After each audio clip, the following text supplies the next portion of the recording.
आज हम देखेंगे घन एवं उनके पैटर्न के उदाहरण।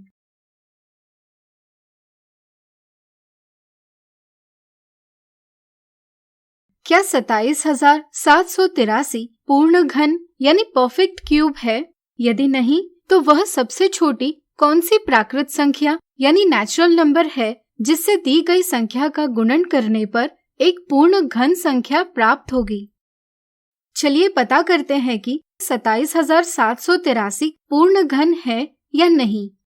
इसके लिए हमें 27,783 का अभाज्य गुणनखंडन यानी प्राइम फैक्टराइजेशन करना होगा।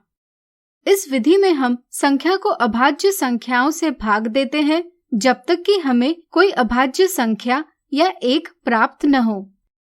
जैसे यहाँ हम 27,783 को क्रमशः 3, 3, 3, 3, 7, 7 और 7 से भाग देंगे। अब हम 27,783 को इस प्रकार लिख सकते हैं।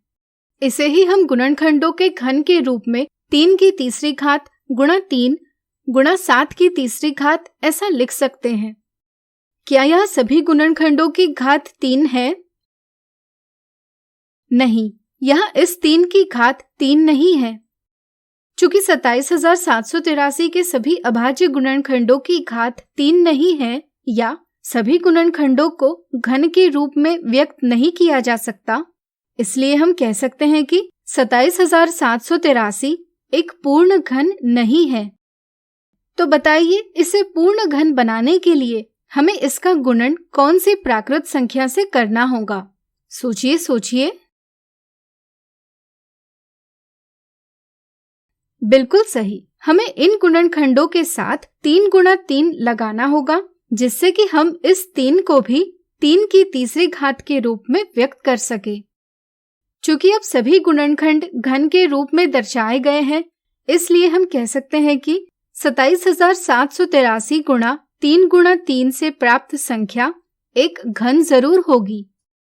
यानी कि 27,783 को 9 से गुणन करने पर हमें एक पूर्ण घन प्राप्त होगा। अगला उदाहरण, क्या 1715 पूर्ण घन है?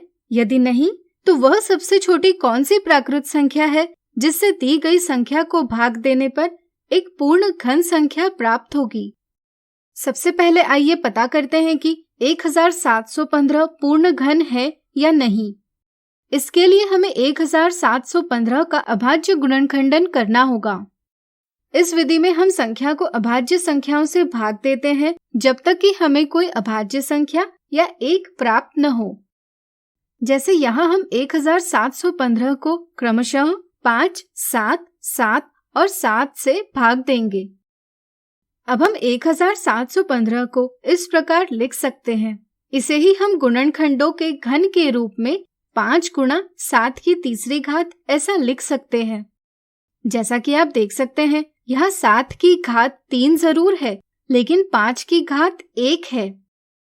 चूंकि सभी गुणनखंडों की घात 3 या 3 का गुणज नहीं है, इसलिए हम 1715 को एक पूर्ण घन नहीं कह सकते। अगर हम गुणनखंडों से 5 को निकालते हैं, तो हमें 7 की तीसरी घात बराबर 343 यह पूर्ण घन संख्या प्राप्त होगी। जरा सोचिए, हम 1715 के गुणनखंडों में से 5 को कैसे निकाल सकते हैं? सोचिए सोचिए। चलिए हम बताते हैं। हमें 1715 को 5 से भाग देना होगा, जिससे हमें पूर्ण घन संख्या प्राप्त होगी 343। इस तरह से 5 वह सबसे छोटी प्राकृत संख्या है जिससे 1715 को भाग देने पर एक पूर्ण घन संख्या 343 प्राप्त होगी। तो आज हमने देखे घन एवं उनके पैटर्न के उदाहरण। अगले वीडियो में देखेंगे इनसे जुड़ी कुछ मिथ्या धारणाएं।